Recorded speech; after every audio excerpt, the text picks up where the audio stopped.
Ya, kita mulai. Bismillahirrahmanirrahim. Assalamualaikum warahmatullahi wabarakatuh.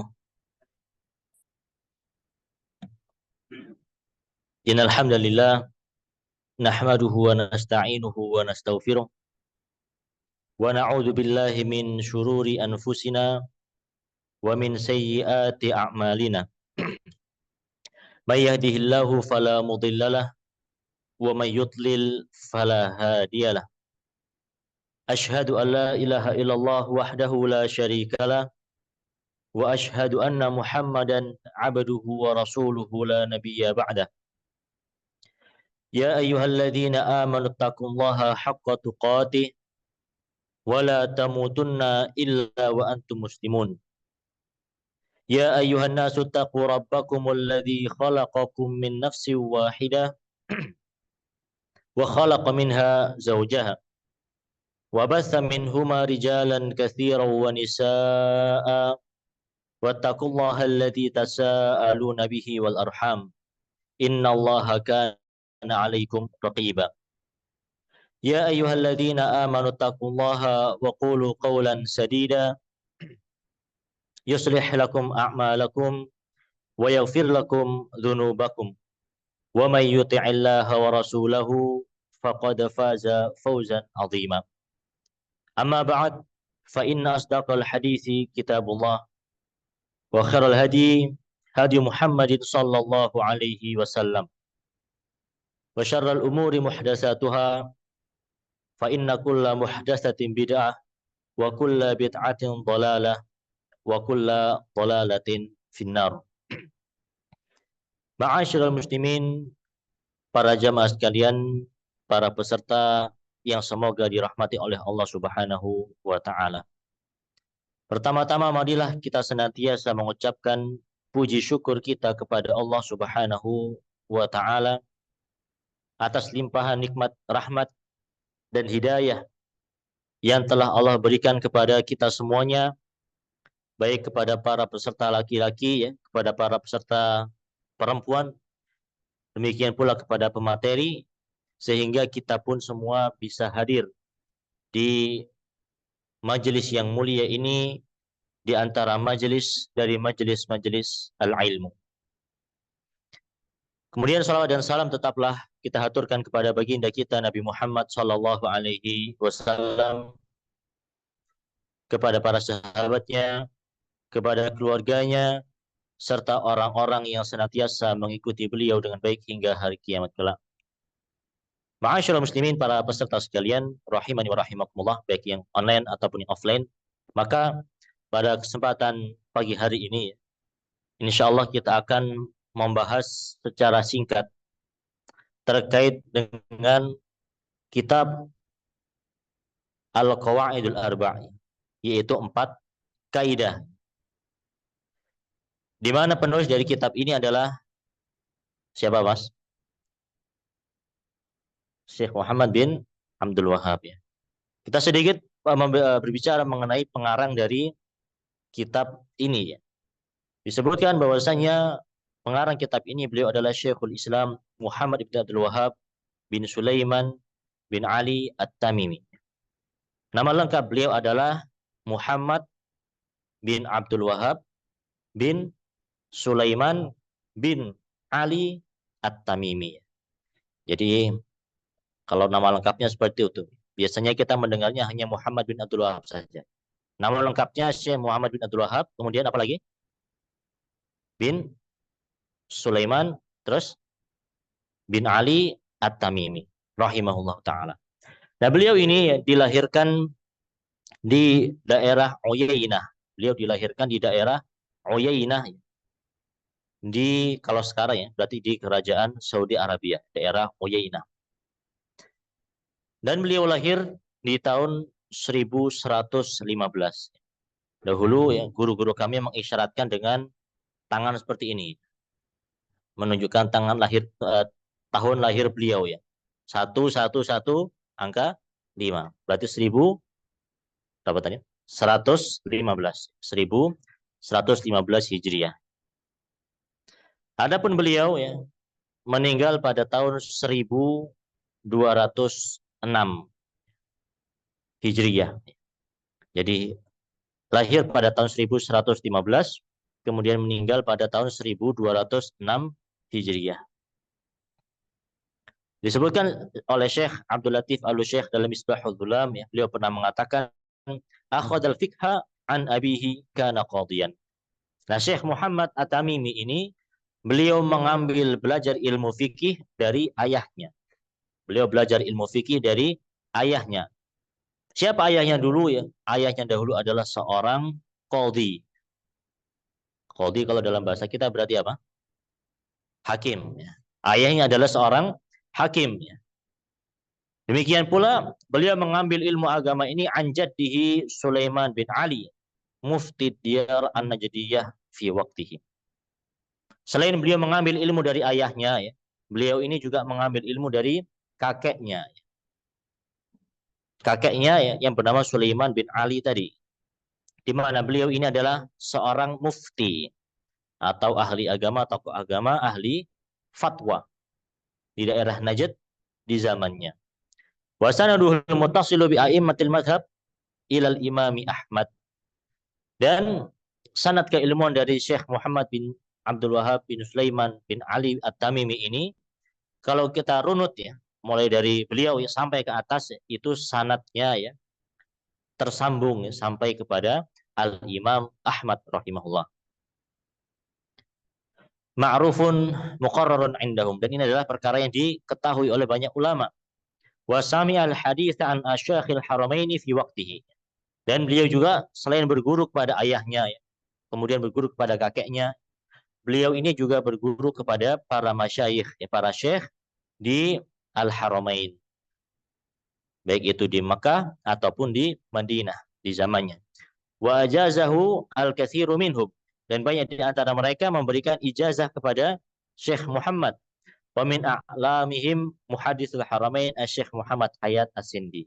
Dan di antara syekh yang terkenal ya, yaitu Syekh Muhammad Hayat As-Sindi ya. Beliau ini memiliki banyak sanad-sanad ya, beriwayatan dari hadis-hadis ya, ataupun kitab-kitab para ulama. Yang mana ini semua menunjukkan bahwasanya pengarang di sini ya, beliau adalah seorang ulama, seorang alim, lahir dari keluarga ulama ya, ayahnya ulama ya, kakeknya juga ulama. Kemudian beliau juga menuntut ilmu kepada para ulama di zamannya, mengambil periwayatan hadis ya, sampai kepada Al-Imam Ahmad rahimahullah. Kemudian di sini penulis memulai kitab Al-Qawaidul Arba' dengan Bismillahirrahmanirrahim ya. Nah, kalau di kitab PDF-nya sepertinya tidak ada Mas ya. Nah, itu mungkin bisa ditambahkan ya. Kalau di kitab aslinya yang beliau tulis ya, itu ada tambahan Bismillahirrahmanirrahim. Dan ini merupakan kebiasaan beliau. Demikian pula kebiasaan para ulama yang lainnya. Ketika mengarang suatu kitab ya, maka dimulai dengan Bismillahirrahmanirrahim. Dan di sini ada faidah. Mengapa para ulama memulai kitab-kitab mereka dengan Bismillah? Setidaknya ada dua alasan. Mengapa para ulama mesti memulai kitab-kitab mereka dengan menyebut Bismillah? Yang pertama ya, adalah karena dalam rangka mengikuti firman Allah Subhanahu wa taala. Alasan pertama adalah karena mengikuti firman Allah Subhanahu wa taala. Di mana Allah Subhanahu wa taala ketika beliau berfirman di awal-awal surat ya, senantiasa ditambahi apa? Atau ada apa? Bismillahirrahmanirrahim. Ini alasan pertama dalam rangka mengikuti firman Allah Subhanahu wa taala. Karena Allah Subhanahu wa taala memisah antara surat yang satu dengan surat yang lainnya dengan bismillah, dengan bismillahirrahmanirrahim. Kemudian alasan berikutnya yang kedua, mengapa para ulama senantiasa memulai kitab-kitab yang mereka karang dengan bismillah adalah karena mengikuti Rasul Shallallahu Alaihi Wasallam. Yang pertama tadi karena mengikuti firman Allah, yang kedua karena mengikuti sunnah atau mengikuti Rasulullah Shallallahu Alaihi Wasallam. Yang kedua karena mengikuti Rasulullah Shallallahu Alaihi Wasallam. Kapan mengikuti Rasul ya? Karena Nabi Shallallahu Alaihi Wasallam beliau ini ketika menulis surat-surat, ya, mengirim surat-surat kepada raja-raja ya, untuk berdakwah ya, atau surat-surat yang lainnya, maka beliau senantiasa meminta untuk ditulis Bismillahirrahmanirrahim di awal suratnya. Maka dengan dua alasan inilah para ulama mereka juga memulai kitab-kitab mereka dengan dimulai Bismillahirrahmanirrahim. Demikian pula ada suatu hadis ya, di mana Nabi Shallallahu Alaihi Wasallam mengatakan, "Kullu amrin tibalin la yubda'u fihi bismillahi fahuwa abtar." Setiap perkara yang tidak dimulai dengan Bismillah, ya, maka perkara tersebut terputus dari keberkahan.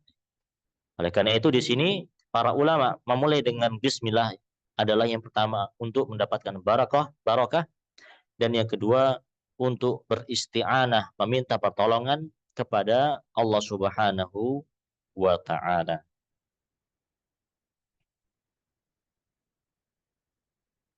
Kemudian setelah beliau mengucapkan Bismillahirrahmanirrahim, maka beliau memulai kitabnya dengan ucapan beliau, As'alullahal karim Rabbal arshil azim an yatawallaka fid dunya wal akhirah. Beliau mengatakan, saya memohon meminta kepada Allah yang maha mulia, Rabbnya pemilik arsy yang sangat agung, an yatawallaka fid dunya wal akhirah, agar Allah senantiasa melindungimu baik itu di dunia ataupun di akhirat. Syekh Abdul Razak bin Abdul Muhsin Al-Abad Al-Badr hafizahullah, beliau menjelaskan di sini Pak ya, kita menggunakan meringkas penjelasan syarah dari beliau. Beliau mengatakan, bada rahimahullah ka'adatihi fi kutubihi wa rasailihi umuman bid du'a. Penulis atau pengarang rahimahullah Syekh Muhammad bin Sulaiman At-Tamimi rahimahullah, beliau memulai kitabnya sebagaimana kebiasaan beliau. Beliau memulai kitabnya sebagaimana kebiasaan beliau pada kitab-kitab yang lainnya, pada risalah-risalah yang lainnya, yaitu beliau memulai dengan doa. Wa hadhihi da'awatun 'azimatun jami'atun tajma'u lil muslimi khairai ad-dunya wal akhirah. Maka doa-doa yang beliau ucapkan, doa-doa yang semisal ini adalah doa-doa yang sangat agung. Doa-doa yang sangat menyeluruh, mencakup kebaikan-kebaikan itu di dunia atau kebaikan-kebaikan di akhirat. Maka ini juga ada faidah yang bisa kita tuliskan bersama, bahwasanya beliau ketika menulis kitab-kitab beliau ya, maka sering ditambahkan dengan doa-doa. Sering ditambahkan dengan doa-doa. Ini menunjukkan betapa lemah lembutnya beliau, betapa beliau ingin kebaikan untuk kaum muslimin. Tidak sebagaimana yang diframing oleh sebagian orang, bahwasanya beliau ini keras, beliau ini dalam dakwahnya keras, dalam tauhidnya keras misalnya dan misalnya. Padahal kalau kita jujur melihat kitab-kitab beliau, maka sangat banyak beliau memulai kitab-kitabnya dengan doa-doa kepada kaum muslimin, doa-doa kepada orang yang membacanya. Beliau sering sekali mengatakan, i'lam rahimakallah, ketahuilah semoga Allah merahmatimu. Ada pula yang beliau mengatakan arsyadakallah, semoga Allah Subhanahu wa taala memberikanmu petunjuk. Nah, yang lebih panjang adalah salah satunya di kitab ini ya. Beliau mendoakan dengan doa yang sangat panjang, kebaikan bagi kaum muslimin ya dan para pembaca. Beliau mengatakan, saya memohon kepada Allah yang maha mulia, Rabbul arsyil azim, Rabb pemilik arsy yang sangat agung, an yatawallaka fid dunya wal akhirah, agar Allah Subhanahu wa taala senantiasa melindungimu baik itu di dunia ataupun di akhirat. Karena sejatinya pelindung bagi seorang mukmin ini hanyalah siapa? Allah Subhanahu wa taala. Sejatinya pelindung bagi seorang mukmin hanyalah Allah Subhanahu wa taala. Adapun kalau kita misalnya memiliki satpam ya, memiliki bodyguard ya, ini hanya pelindung-pelindung yang bersifat remeh sementara. Kalau dia ke kamar mandi, kita pun tidak ada yang melindungi. Kalau dia tertidur, kita pun tidak ada yang melindungi. Adapun Allah Subhanahu wa taala senantiasa melindungi kita. Tidak putus dari perlindungan dari Allah Subhanahu wa taala kepada hamba-hambanya. Sebagaimana yang Allah firmankan di dalam surat Al-Baqarah ayat yang ke-257. Dalam surat Al-Baqarah ayat yang ke-257.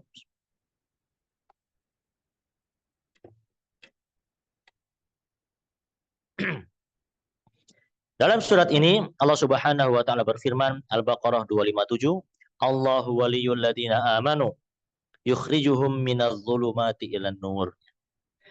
Allah Subhanahu wa taala adalah pelindung bagi orang-orang yang beriman. Allah mengatakan dalam surat apa tadi? Al-Baqarah ayat berapa Ibu-ibu? Halo? 257. Ayat 257 ya. Ayat 257 Allah mengatakan Allahu waliyul ladzina amanu. Sesungguhnya Allah adalah wali, ya, pelindung bagi orang-orang yang beriman. Yukhrijuhum minadh-dhulumati ilan nur. Allah mengeluarkan mereka manusia orang-orang beriman dari kegelapan menuju cahaya Allah Subhanahu wa taala. Maka sebaik-baik pelindung adalah Allah Subhanahu wa taala. Baik itu ketika di dunia ataupun nanti kelak di akhirat. Kemudian doa beliau selanjutnya adalah wa an yaj'alaka mubarakan aynama kunta. Wa an yaj'alaka mubarakan aynama kunta. Dan aku memohon kepada Allah agar menjadikanmu menjadi orang yang diberkahi dimanapun engkau berada. Ini doa dari Syekh atau pengarang di sini ya kepada para pembaca, kepada kaum muslimin secara umum, agar senantiasa diberikan keberkahan ya dimanapun kita berada. Dan ini sebagaimana ayat ya yang sepertinya akhir-akhir ini sering kita dengar. Ketika Nabi atau ayat yang berbicara terkait dengan Nabi Isa alaihissalam, yang mana Allah Subhanahu wa taala berfirman, qala inni abdullahi ataniyal kitab wa ja'alani nabiyyan. Sering dengar ya akhir-akhir ini yang anak-anak Afrika itu membaca Al-Qur'an ya. Wa ja'alani mubarakan aina ma kuntu wa awsani bis salati was zakati wa madumtu hayya. Di antara doa Nabi Isa alaihissalam, wa ja'alani mubarakan aina ma kuntu. Semoga Allah Subhanahu wa taala menjadikanku menjadi orang yang diberkahi dimanapun aku berada. Nah, para ulama memberikan penafsiran. Yang dimaksud dengan mubarakan ini apa? Di antaranya adalah Al-Imam Ibnul Qayyim Al-Jauziyah rahimahullah. Beliau mengatakan, fa inna barakatar rajuli ta'limuhu lil khairi haitsu halla. Sesungguhnya keberkahan bagi seseorang adalah dia mengajarkan kebaikan dimanapun dia berada. Jadi doa Nabi Isa alaihissalam ya ketika mengatakan dan Allah menjadikan aku orang yang diberkahi. Maksudnya adalah orang yang mengajarkan kebaikan-kebaikan. Aina makuntu dimanapun aku berada. Wa nusahu likulli man istama'a bi. Demikian pula senantiasa menasihati orang-orang yang berkumpul di antaranya. Sebagaimana Allah Subhanahu wa taala berfirman tentang Nabi Isa alaihissalam, wa ja'alani mubarakan aina ma kuntu. Dan Allah telah menjadikanku orang yang diberkahi dimanapun aku berada. Maka kata mubarakan di sini maksudnya adalah mualliman lil khairi, orang yang mengajarkan kebaikan. Jadi doa wa an yaj'alaka mubarakan aina ma kunta yang disampaikan oleh penulis di sini ya, sama seperti dengan doanya Nabi Isa alaihissalam. Dan mubarakan diberkahi di sini maksudnya tadi apa? Maksudnya adalah diberikan apa? Diberikan apa tadi? Nah, bisa mengajarkan kebaikan kepada manusia. Mualliman lil khair. Ada pula di antara penafsiran para ulama, mubarakan di sini ya diberkahi di sini maksudnya adalah nafi'an, bermanfaat bagi orang lain dan diri sendiri. Maka inilah yang dimaksud doa keberkahan, sebagaimana yang disebutkan pula oleh sang penulis di sini. Jadi yang dimaksud keberkahan tadi adalah mualliman lil khair, pengajar kebaikan atau nafi'an, orang yang bermanfaat.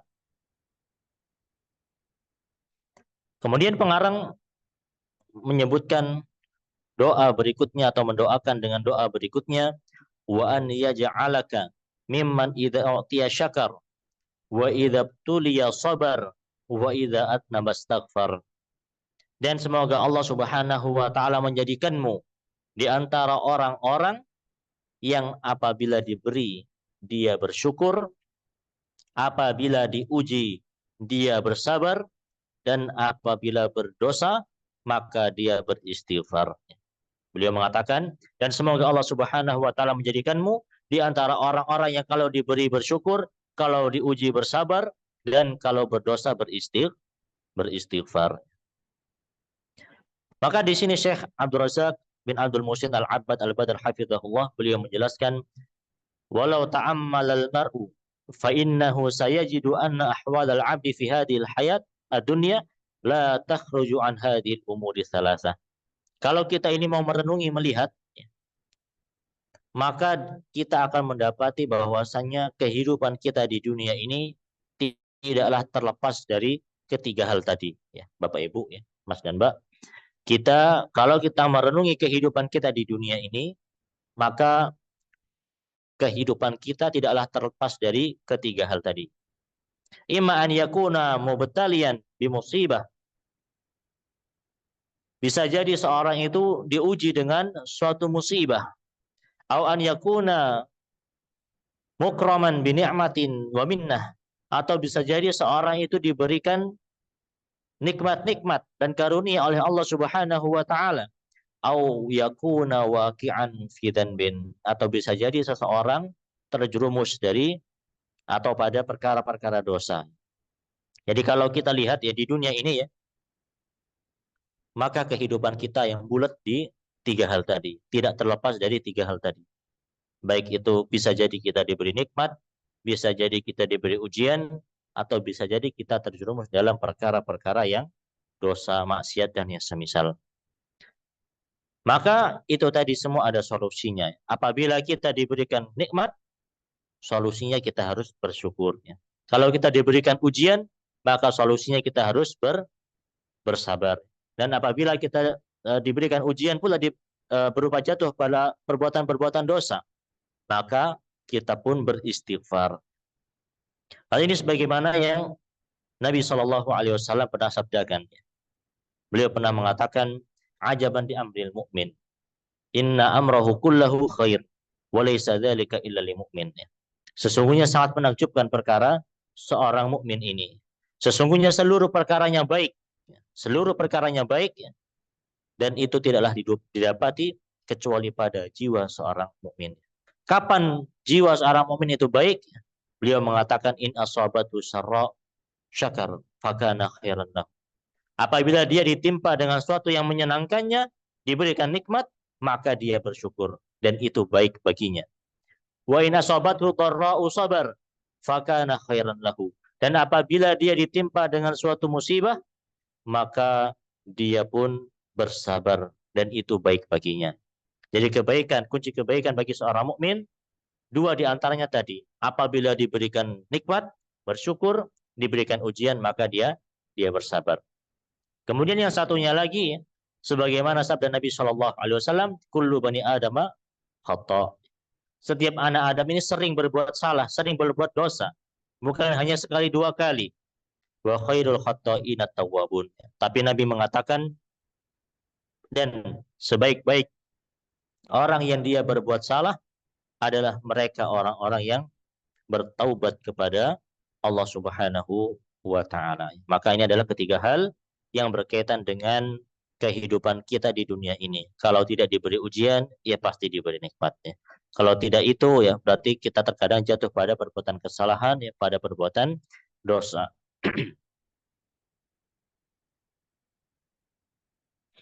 Kemudian di sini ya Syekh Abdul Razak bin Abdul Muhsin Al-Abbad Al-Badr hafizahullah, beliau memberikan penjelasan, wala'alla fi hadhihi da'watil 'azimatil mubarakah allati da'a biha al-musannif rahimahullahu lak an ta'taniya bihadhihi al-umuri thalathah allati hiya unwanus sa'adah.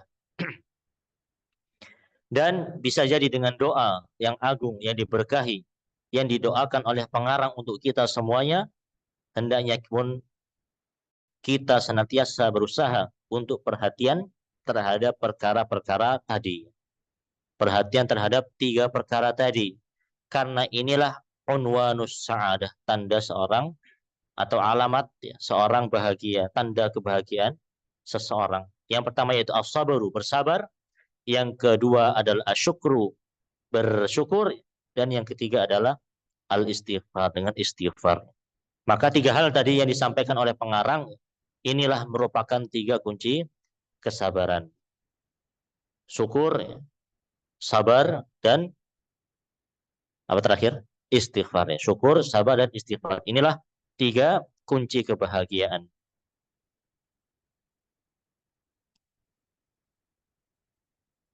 Wa takunu inayatul mar'i biha min jihatain.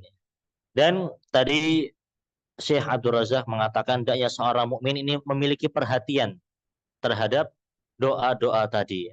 Di antaranya ada doa tiga hal yang tadi yang disebutkan oleh pengarang ya. Dalam bagaimana caranya kita memiliki al-inayah, memiliki perhatian, bagaimana caranya? Setidaknya kita harus melakukan dua hal ya. Tanda kalau kita perhatian terhadap tiga hal tadi ya adalah ada dua ya. Al-ula an yad'u bihadza du'a. Kita berusaha untuk berdoa dengan doa ini ya. Kita meminta kebahagiaan Allah Subhanahu wa taala, diberikan mudah bersyukur, ya, mudah bersabar, mudah beristighfar. Kemudian yang kedua, an yutba'a atau an yutbi'a du'a bi fi'lil asbab. Selain kita berdoa dengan doa-doa tadi ya, maka kita pun berusaha untuk mengikuti doa tersebut dengan menjalankan sebab-sebabnya, ya. Dengan menjalankan sebab-sebabnya. Tidak hanya berdoa saja, namun pasrah bongkoan tidak ya. Namun kita berdoa iya, begitu pula kita melaksanakan sebab-sebab yang bisa mengantarkan kita kepada kebahagiaan dunia tadi. Dengan bersabar, bersyukur, dan beristighfar. Kalau bersyukur ya, biasanya memang kebanyakan manusia ya masih bisa ya di awal-awal nikmat ya biasanya mereka lebih mudah untuk bersyukur. Namun yang menjadi masalah adalah tatkala nikmat itu sudah menjadi biasa ya. Seperti kita saat ini ya, bernafas adalah suatu nikmat ya. Namun karena kita sudah kebiasaan bernafas ya, maka terkadang kita tidak merasakan bahwasanya itu adalah nikmat ya. Beda kalau orang-orang zaman COVID dahulu ya misalnya. Ketika mereka diuji dengan sesak nafas, pada saat itulah mereka baru merasa, oh iya, bersyukur atau bernafas merupakan nikmat Allah Subhanahu wa taala. Baru tatkala itulah seorang ini sadar bahwa nikmat Allah Subhanahu wa taala itu harus disyukuri. Kemudian yang kedua yaitu sabar. Betapa banyak terkadang kita ini juga tidak sabar. Baik itu sabar dalam jenis-jenisnya. Karena sabar ada tiga jenisnya. Sabar ada tiga jenis. Apa saja ada yang menyebutkan? Baik peserta laki-laki ya, ataupun peserta ibu-ibu ya, emak-emak. Ya. Mas siapa namanya? Mas Rizky. Apa saja macam-macam sabar? Mm -hmm.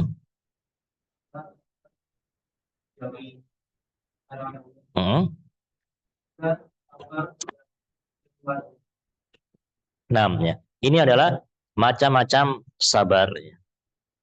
Yang pertama yaitu sabar terhadap atau sabar ketika seorang menjalankan ketaatan. Ya. Sabar ketika seseorang menjalankan ketaatan. Ya. Sama seperti kita saat ini ya. Kita hadir di majelis ilmu ya. Terkadang ngantuk. Ya. Maka ini pun butuh sabar. Ya. Atau terkadang ada di antara kita ini yang bosan. Maka ini pun juga butuh sabar. Maka inilah sabar di dalam ketaatan. Ketaatan pun butuh sabar. Kita sholat ya terkadang sholat subuh misalnya ya, bagi orang-orang yang imannya lemah terkadang dia merasa ya, sulit ya, merasa masih ngantuk ya, masih pingin tidur, masih pingin lanjut ya. Apalagi diminta misalnya yang laki-laki berjamaah di masjid, ya maka terkadang lebih lebih berat. Namun tatkala dia memiliki kesabaran, maka dia pun akan tetap menjalankan ketaatan kepada Allah Subhanahu wa taala ya. Maka ketaatan butuh yang namanya sabar. Kemudian yang kedua ya, jenis kesabaran yaitu sabar dari mengerjakan larangan-larangan Allah Subhanahu wa taala. Bersabar dari mengerjakan larangan Allah Subhanahu wa taala.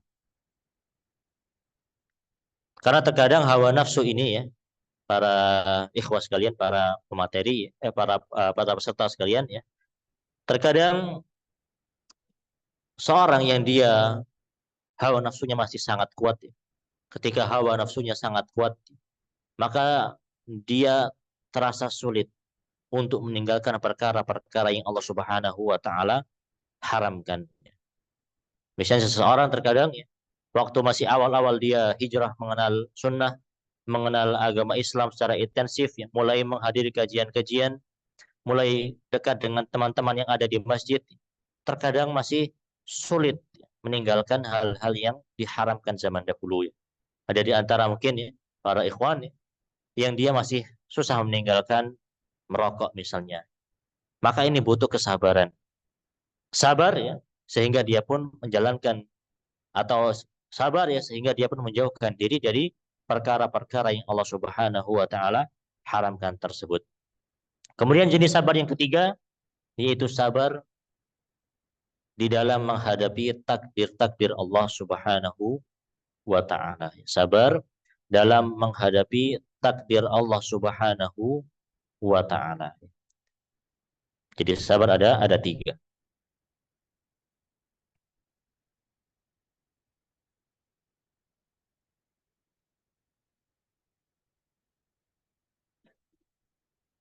Kemudian berikutnya ya, beliau mengatakan i'lam arsyadakallahu li ta'atih. Ketahuilah semoga Allah Subhanahu wa taala memberikanmu petunjuk untuk melaksanakan ketaatan-ketaatan. Ketahuilah semoga Allah Subhanahu wa taala memberimu petunjuk untuk melakukan ketaatan-ketaatan. Nah, ini sekali lagi beliau banyak sekali mengisi kitab-kitab beliau ini dengan berbagai macam doa. Doa-doa kebaikan bagi orang yang membaca, ataupun doa-doa kebaikan bagi kaum muslimin secara umum. Ya. Dan di sini juga beliau menyebutkan, ya, kalau dalam teks bahasa Arabnya, beliau mengatakan i'lam, ketahuilah. Maka kata i'lam, ya, kalimat i'lam, ketahuilah dalam bahasa Arab ini bukan kalimat yang biasa. Dijelaskan di sini, hadhil kalimah yu'ta biha baina yadayil umuril azimah. Di dalam bahasa Arab ya kata i'lam itu hadir, ada ya, apabila disertai berikutnya perkara-perkara yang agung. Jadi kata i'lam dalam bahasa Arab ya, itu yang menyertai berikutnya, yang datang berikutnya adalah pasti perkara-perkara yang besar, ya. Perkara-perkara yang agung, bukan perkara-perkara yang remeh.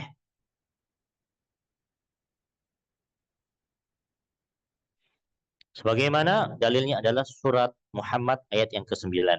Afan ayat yang ke-19. Yang menunjukkan bahwasanya kata i'lam dia adalah suatu kata yang mana yang datang atau kata yang datang setelahnya menunjukkan ini adalah perkara yang penting. Dalilnya adalah surat Muhammad ayat yang ke-19. Ya.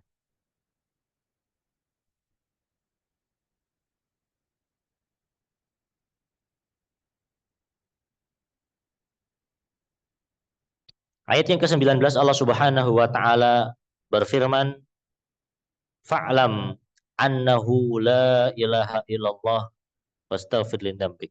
Allah mengatakan fa'lam, dan ketahuilah apa yang datang setelah itu, annahu la ilaha illallah, bahwasanya tidak ada ilah sesembahan yang datang selain Allah Subhanahu wa taala. Tidak ada sesembahan yang hak selain Allah Subhanahu wa taala. Setelah kata i'lam, kemudian Allah sertai dengan kalimat tauhid. Kalimat tauhid adalah sesuatu yang sangat agung bagi keyakinan seorang mukmin, seorang muslim. Ya. Beliau mengatakan i'lam arsyadakallah li taati. Ketahuilah semoga Allah Subhanahu wa taala memberimu petunjuk dalam melaksanakan ketaatan-ketaatan. Annal hanifiyyata millata Ibrahim an ta'budallaha mukhlishan lahuddin. Bahwasanya Hanifiyah millata Ibrahim, agamanya Nabi Ibrahim adalah anta budallaha mukhlishan lahuddin. Engkau beribadah kepada Allah Subhanahu wa taala dengan mengikhlaskan baginya dalam beragama. Engkau beribadah kepada Allah Subhanahu wa taala dengan ikhlas. Inilah makna al-hanifiyah. Di sini pengarang menyebutkan kata al-hanifiyah, millata Ibrahim. Al-hanifiyah ya secara bahasa, al-hanifiyah ya secara bahasa artinya adalah al-mailu anil batil. Condong ya, dari atau condong menjauh dari kebatilan. Yang maksud dari kata al-hanif, al-hanifiyah, al-hunafa maksudnya adalah al-mailu anil batil. Seorang dia menjauh dari hal-hal yang batil. Ini makna secara bahasa. Adapun secara istilah maka maksudnya adalah seperti yang dituliskan pengarang di sini, yaitu anta'budallaha mukhlishan lahuddin.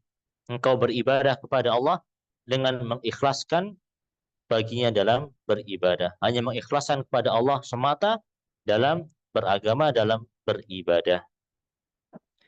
Dan kalau kita melihat ya, para peserta sekalian, rahimani wa rahimakumullah, kata hanifiyah atau kata hanif atau yang semisal ya, maka itu biasanya disandarkan kepada Nabi Ibrahim. Ya. Kata hanif, hanifiyah itu biasanya disandarkan kepada Nabi Ibrahim alaihi salam. Ya.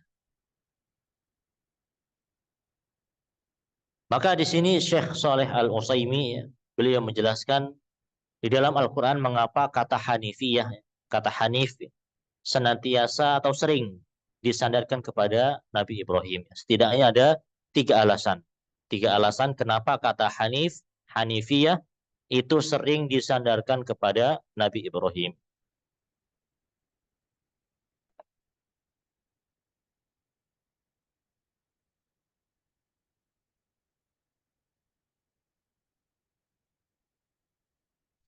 Yang pertama, alasan pertama, mengapa hanifiyah biasa disandarkan kepada Nabi Ibrahim. Yang pertama yaitu li'anna Rasulullah sallallahu alaihi wasallam bu'itsa fil Arab alladziina yaquluna anna Ibrahim abannahum. Kenapa hanifiyah, hanif senantiasa dinisbatkan kepada Nabi Ibrahim? Karena yang pertama, karena Rasulullah sallallahu alaihi wasallam diutus di bangsa Arab. Karena Nabi Muhammad Rasulullah sallallahu alaihi wasallam beliau diutus di negeri Arab, di bangsa Arab. Nah, bangsa Arab ini ya mereka mengatakan anna Ibrahim abannahum. Bahwasanya Nabi Ibrahim ini adalah ayah bagi mereka. Karena memang negeri atau bangsa Arab ini merupakan masih keturunan dari Nabi Ibrahim alaihissalam. Lewat jalurnya siapa? Nabi Ismail ya. Jadi Nabi Ibrahim, Ismail ya turun ke bawah ya. Tembusnya nanti kepada bangsa Arab. Makanya di sini kata hanifiyah, kata hanif dinisbatkan kepada Nabi Ibrahim. Kenapa? Karena memang Rasulullah Shallallahu Alaihi Wasallam diutus di bangsa Arab, dan bangsa Arab mereka mengatakan bahwasanya Nabi Ibrahim ini adalah nenek moyang kita. Ya. Nabi Ibrahim adalah nenek moyang kita. Ini alasan yang pertama. Kemudian alasan yang kedua, li'anna Allah ja'ala Ibrahim imaman liman ba'dahu minal anbiya. Karena Allah Subhanahu wa taala menjadikan Nabi Ibrahim sebagai imam-imamnya para nabi setelah beliau. Karena Allah menjadikan Nabi Ibrahim imamnya para nabi setelah beliau. Jadi setelah Nabi Ibrahim ya maka nabi-nabi berikutnya ya itu berimam kepada Nabi Ibrahim alaihissalam. Ya. Ini alasan yang kedua, li Allah ja'ala Ibrahim imaman liman ba'dahu minal anbiya. Karena Allah menjadikan Nabi Ibrahim sebagai imamnya para nabi setelah beliau. Kemudian yang ketiga, kenapa kata Hanifiyah sering disandarkan kepada Nabi Ibrahim adalah karena li'anna Ibrahim balaghul ghayata fi tahqiqil hanifiyata hatta sara khalilullah. Karena Nabi Ibrahim ini beliau mencapai puncak tertinggi dalam merealisasikan al-hanifiyah. Karena beliau ini adalah nabi yang tertinggi dalam merealisasikan al-hanifiyah. Benar-benar mentauhidkan Allah Subhanahu wa taala. Sampai beliau pun disebut dengan Khalilullah, kekasih Allah Subhanahu wa taala. Saking bertauhidnya atau saking benar-benar menerapkan tauhid sampai beliau ini digelari dengan Khalilullah ya. Makanya tauhid atau hanifiyah sering disandarkan kepada Nabi Ibrahim alaihi salam ya. Setidaknya karena beberapa alasan tadi ya. Ada tiga alasan. Jadi kata al-hanifiyah secara bahasa artinya adalah tadi al-mailu anil batil. Condong menjauh dari kebatilan. Ini secara bahasa. Adapun secara istilah ya, maka apa terjemahannya atau artinya, pengertiannya apa secara istilah? Secara istilah sebagaimana disebutkan pengarang tadi setelahnya ya. Beliau mengatakan annal hanifiyata, bahwasanya al-hanifiyah millata Ibrahim, agamanya Nabi Ibrahim, anta budallaha mukhlishan lahuddin. Pengertiannya secara istilah adalah ini ya. Engkau beribadah kepada Allah dengan mengikhlaskan hanya untuk Allah Subhanahu wa taala. Inilah pengertian dari al-hanifiyah. Dan ini sebagaimana firman Allah Subhanahu wa taala di surat Al-Bayyinah ayat yang kelima. Al-Bayyinah ayat yang kelima ya. Bagaimana bunyinya? Nah, sekalian tes tahfidz ini ya. Wa ma umiru. Nah, wa ma umiru illa liya'budullaha mukhlishina lahuddina hunafa.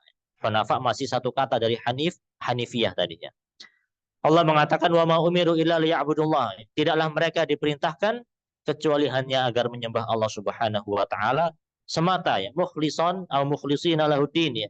Mengikhlaskan hanya untuk Allah Subhanahu wa taala dalam beragama. Mereka hunafa, mereka adalah orang-orang yang hanif, orang-orang yang lurus hanifiyah ya.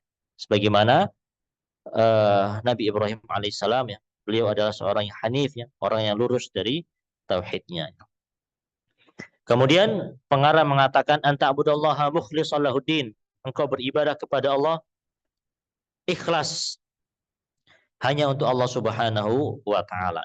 Maka apa pengertian ikhlas? Pengertian ikhlas secara bahasa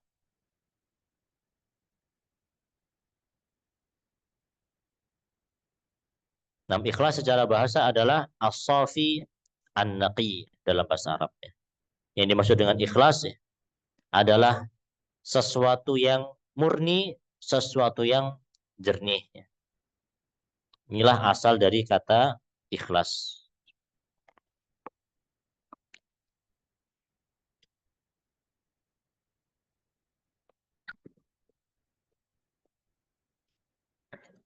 Maka demikian pula seorang hamba ketika dia beribadah kepada Allah Subhanahu wa taala dengan ikhlas, maka ini berarti dia harus memurnikan, menjernihkan ibadahnya tersebut dari berbagai macam niat-niat yang buruk ya.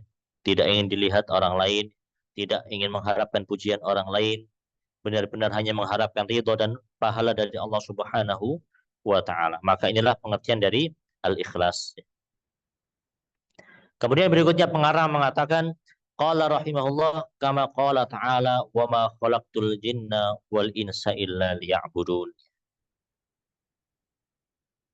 Dan perkara ini ya sebagaimana dalil ya dari firman Allah Subhanahu wa taala di mana Allah Subhanahu wa taala mengatakan wa ma khalaqtul jinna wal insa illa liya'budun. Maka ini di antara tujuan penciptaan manusia yaitu tidaklah aku ciptakan jin, tidak pula aku ciptakan manusia, kecuali mereka hanya untuk beribadah kepadaku. Inilah tujuan kita diciptakan oleh Allah Subhanahu wa taala.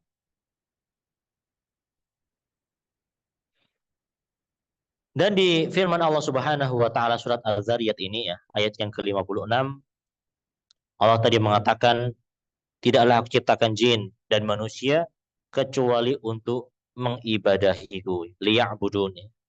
Yang dimaksud liya'budun di sini ya, adalah liyuwahhidun, untuk mentauhidkanku.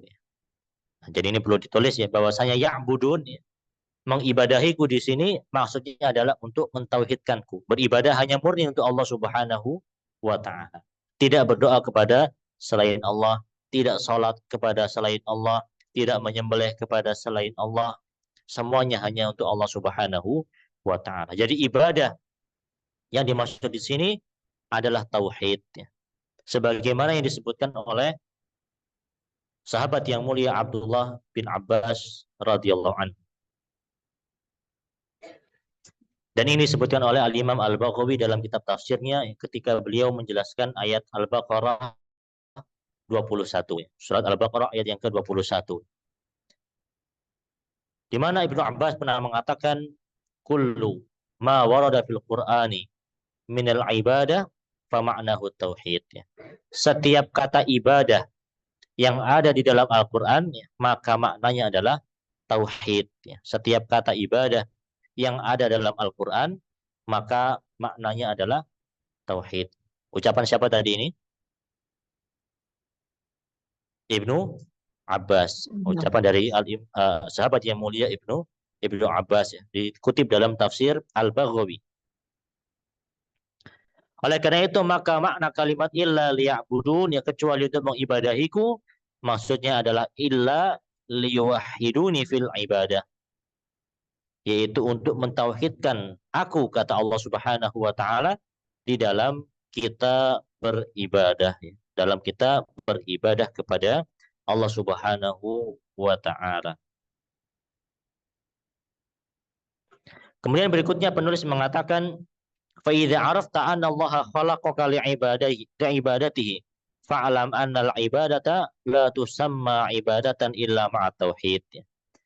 Dan apabila engkau telah mengetahui bahwasanya Allah menciptakan untuk beribadah kepadanya, maka ketahuilah bahwasanya ibadah tidaklah dinamakan ibadah kecuali dengan tauhid. Ibadah tidaklah dinamakan ibadah kecuali dengan tauhid. Misalnya seseorang dia menyampaikan hajatnya kepada Allah Subhanahu wa taala, berdoa kepada Allah Subhanahu wa taala. Kemudian di sisi yang lain ya, ternyata orang ini juga berdoa kepada benda-benda yang dikeramatkan, tempat-tempat yang dikeramatkan, baik itu berupa pohon ya, batu mungkin misalnya, atau kuburan dan yang semisalnya. Dia berdoa kepada Allah, iya, namun juga ternyata berdoa di tempat-tempat keramat, di benda-benda keramat tadi. Maka apakah ini bisa dinamakan ibadah kepada Allah? Tidak ya. Kenapa? Karena dia tidak mentauhidkan Allah Subhanahu wa taala. Jadi yang namanya ibadah kepada Allah itu harus murni hanya untuk Allah Subhanahu wa taala. Tidak bisa kita beribadah kepada Allah iya, namun juga di sisi lain ternyata masih ibadah dengan hal-hal yang berbau klinik, hal-hal yang berbau keramat misalnya. Maka ini juga tidak benar dan tidak dinamakan tauhid. Sebagaimana kata beliau tadi, bahwasanya ibadah tidaklah dinamakan ibadah kecuali harus disertai dengan tauhid. Kemudian beliau mengatakan, kama anna sholata la tusamma sholatan illa ma'at taharah. Sebagaimana salat ya, tidak dinamakan salat kecuali harus dengan bersuci. Di sini Syekh Abdul Razak mengatakan, falau anna insanan shalla raka'a sajada wa ata bi amali sholati kulliha min awwaliha ila akhiriha lakinnahu ala ghairi taharatin hal yuqal lahu shallaita. Beliau memberikan permisalan, sekiranya ada seseorang yang dia ini sholat, ya, kemudian sujud, ruku, ya, semua dia kerjakan dari amalan-amalan sholat. Ya. Sholat, iya, ya, kemudian berdiri, ya, ruku, sujud. Ya. Namun ternyata orang tadi dia tidak bersuci, tidak taharah, tidak bersuci, tidak berwudu. Maka apakah bisa kita katakan, oh orang ini tadi sudah sholat? Bisa tidak? Ada orang ya, atau kita ya berangkat dari rumah tanpa wudhu, tanpa bersuci, langsung ke masjid menunaikan sholat duhur. Lengkap ya, mulai dari takbiratul ihram sampai salam 4 rakaat. Tapi tanpa bersuci. Apakah dikatakan kita sudah sholat duhur? Belum ya, karena kita belum bersuci. Demikian pula dalam perkara tauhid ya. Walaupun kita berdoa kepada Allah, kita sholat kepada Allah, kita menyembelih hanya kepada Allah Subhanahu wa taala, namun kita masih ada amalan-amalan yang syirik, maka ini pun bisa merusak ibadah yang kita lakukannya. Ibadah kalau disertai kesyirikan ya, maka tidaklah dinamakan ibadah. Ibadah apabila disertai kesyirikan, maka tidaklah dinamakan ibadah. Sebagaimana sholat tidak dinamakan sholat kecuali dengan toharah, kecuali dengan bersuci. Dan inilah yang Allah Subhanahu firmankan tentang orang-orang kafir. Inilah yang Allah Subhanahu wa taala firmankan tentang orang-orang kafir ya, di surat Al-Kahfi ayat 103 sampai 104. Di surat Al-Kahfi ayat yang ke-103 sampai 104.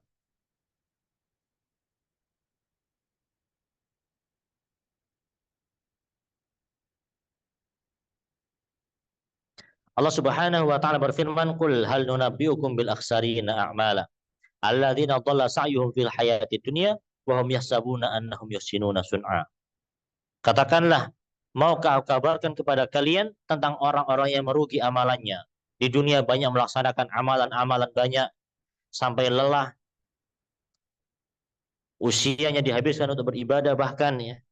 Alladzina dhalla sa'yuhum fil hayatid dunya wa hum yahsabuna annahum yuhsinuna sun'a. Maukah aku kabarkan kepada kalian tentang orang-orang yang paling merugi amalannya. Mereka adalah orang-orang yang usahanya telah mencapai usaha yang sangat tinggi.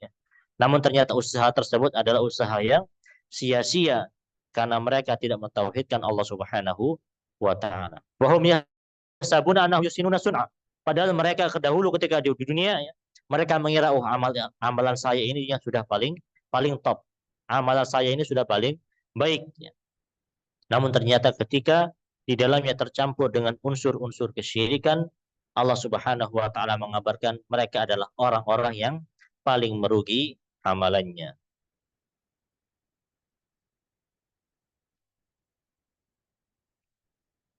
Kemudian penulis berikutnya mengatakan فَإِذَا دَخَلَ الشِّرْكُ فِي الْعِبَادَةِ فَسَدَتْ كَالْحَدَثِ إِذَا دَخَلَ فِي الطَّهَارَةِ.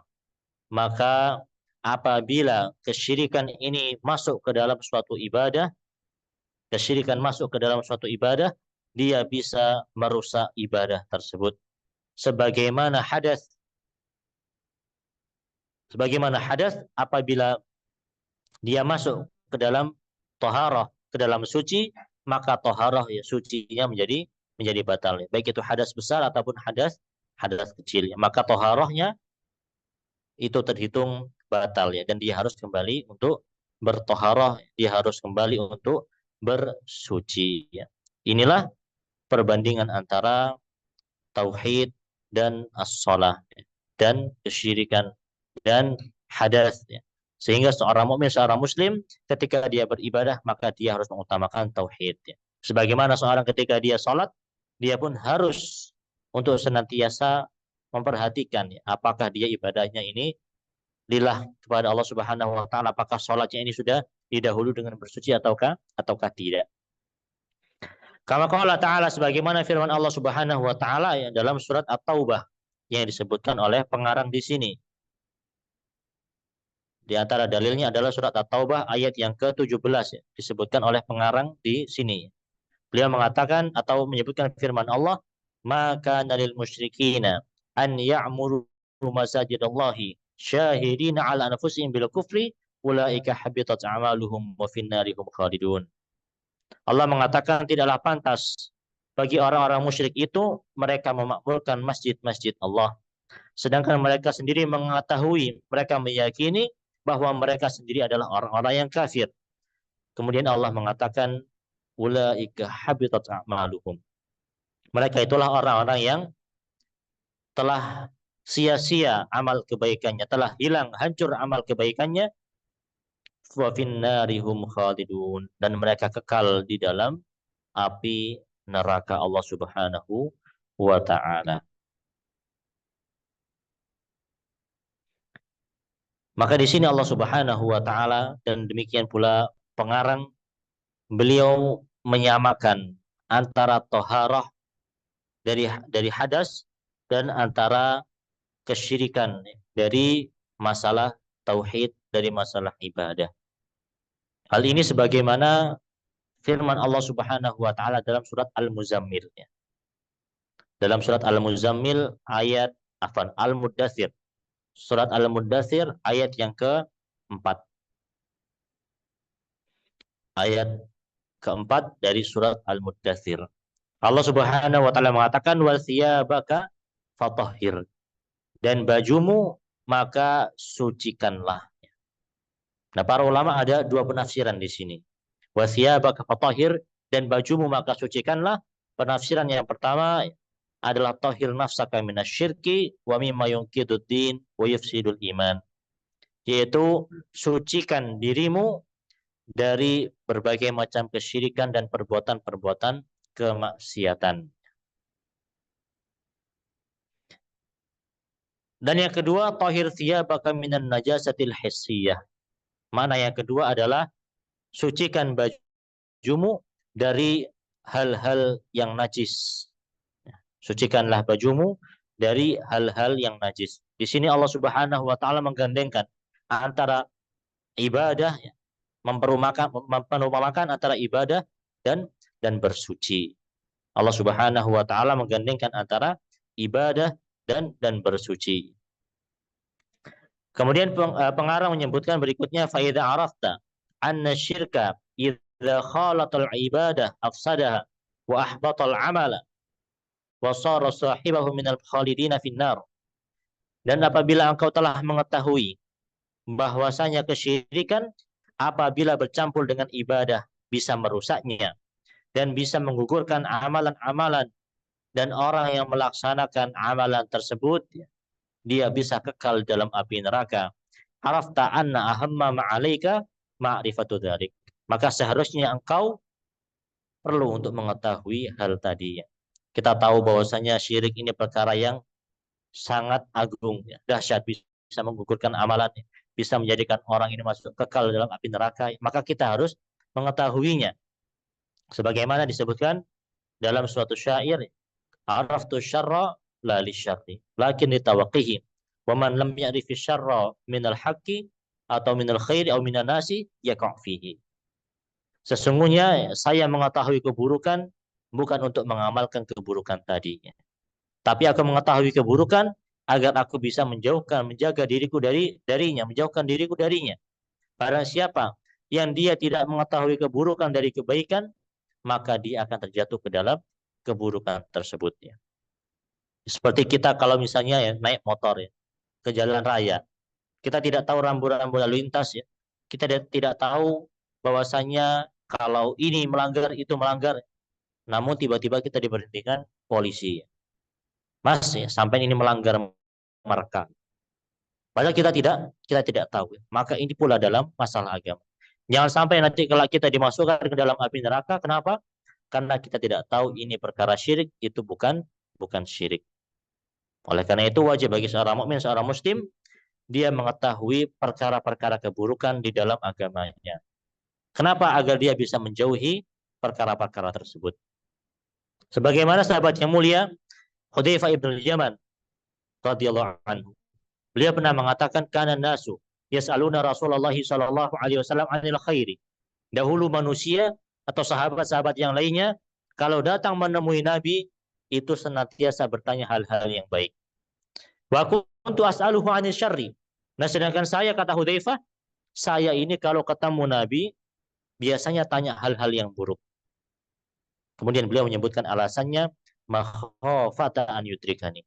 Karena saya ini khawatir, saya ini takut perkara keburukan tadi menimpa diriku, ya. Beliau khawatir bahwasanya perkara-perkara yang buruk tadi menimpa diri beliau, ya. Oleh karena itu, ma'asyiral muslimin rahimani wa rahimakumullah, setelah kita mengetahui bahwasanya syirik itu bisa merusak amalan, ya. Syirik, ya, bisa melunturkan pahala-pahala seseorang, dan demikian pula syirik, ya, bisa mengekalkan seseorang dalam api neraka, maka hendaknya kita mempelajari apa itu kesyirikan, apa itu tauhid, apa itu syirik, dan apa jenis-jenis tauhid, apa jenis-jenis syirik, agar kita bisa menjauhinya. Nah, di dalam buku ini, ya, kita akan mempelajari 4 kaidah yang berkaitan dengan tauhid dan syirik, ya. 4 kaidah yang berkaitan dengan tauhid dan syirik, yang dimana dengan mempelajari hal tersebut diharapkan kita bisa senantiasa mengetahui, senantiasa berhati-hati dari amalan-amalan syirik, ya, dari perkara-perkara kesyirikan.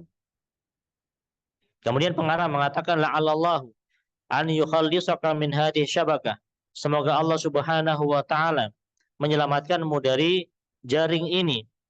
Wa hiya syirku billahi alladzi qala Allah taala fihi. Dan itu adalah jaring-jaring kesyirikan yang Allah Subhanahu wa taala berfirman, innallaha la yaghfiru ayyushraka bihi wa yaghfiru ma duna dzalika liman yasha. Sesungguhnya Allah tidaklah mengampuni dosa syirik, dan Allah Subhanahu wa taala mengampuni dosa-dosa selain syirik bagi siapa saja yang Allah Subhanahu wa taala kehendaki. Kemudian yang terakhir, ya, pengarang mengatakan, wa dzalika bima'rifati arba'i qawaida dzakarahallahu taala fi kitabih. Dan yang demikian itu dengan kita mengetahui 4 kaidah. Demikian itu dengan kita mengetahui 4 kaidah yang Allah Subhanahu wa taala sebutkan di dalam kitabnya. Dari sini, ya, ada komentar dari Syekh Abdul Razak bin Abdul Muhsin Al-Abbad Al-Badr hafizahullah. Beliau mengatakan, wantabih liqaulihi dzakarahallahu taala fi kitabih. Hendaknya kita melihat bagaimana ucapan pengarang di sini Allah menyebutkan di dalam kitabnya. 4 kaidah tadi Allah sebutkan di dalam kitabnya. Li ta'lama min khilali dzalika annahu la ya'ti bi syai'in min nafsihi. Agar kita ini tahu bahwasanya penulis beliau mendatangkan 4 kaidah ini bukan dari dirinya sendiri, bukan dari hasil ngarang-ngarang, bukan dari hasil merenungi sendiri, tidak. Akan tetapi beliau hasilkan 4 kaidah ini melihat firman Allah Subhanahu wa taala, melihat kitabullah, melihat Al-Qur'anul Karim. Fahada huwal manhajul ladzi sara alaihi rahimahullah fi bayanil ilmi. Maka inilah metode penulisan beliau di dalam kitab-kitabnya. Beliau tidak hanya mengklaim, ya, suatu ucapan, suatu pendapat, suatu keyakinan, ya. Namun beliau sebutkan di sana keyakinan ini dasarnya ayat ini, keyakinan A dasarnya hadis dan ayat ini, keyakinan B dasarnya hadis ini. Semua beliau sebutkan dalil-dalilnya, baik dari Al-Quran ataupun sunnah Nabi Shallallahu Alaihi Wasallam. Maka dari sini pun juga tidak benar, ya, apa yang dikatakan oleh orang-orang bahwasanya Syekh Muhammad bin Sulaiman At-Tamimi rahimahullah, beliau ini membuat keyakinan-keyakinan yang baru. Padahal apa yang beliau sampaikan telah ada dalam firman Allah Subhanahu wa taala. Apa yang beliau jelaskan telah ada dalam hadis Nabi Shallallahu alaihi wasallam, dan apa yang beliau sampaikan juga dijelaskan oleh para ulama sebelum zamannya beliau rahimahullah.